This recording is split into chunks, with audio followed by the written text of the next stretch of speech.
The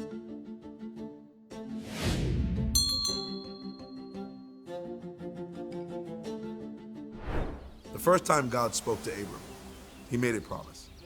I will bless you and make you into a great nation, and the whole world will be blessed through you.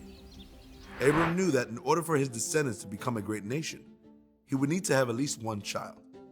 But he and his wife Sarai had no children. God knew Abram was worried, so he took Abram outside one night and said, "Look at the sky and count the stars if you can." There were too many stars to count. God said, "Your family will have as many people as there are stars in the sky." This was an amazing promise. Abram believed God's promise, and God counted him as righteous because of his faith. Then God reminded Abram of another promise, the one he had made years earlier. "I will give this land to your children." Abram wanted to be sure. "How will I know this is true?" he asked.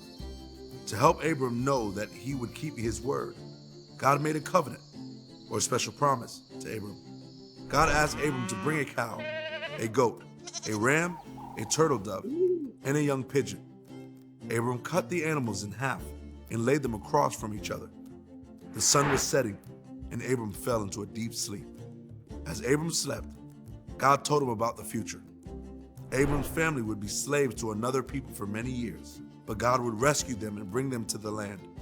Suddenly, a smoking pot and a flaming rod appeared and passed between the animal pieces. These items represented God, and God used them to show Abram that he alone would keep his promises no matter what. Then God changed Abram's name.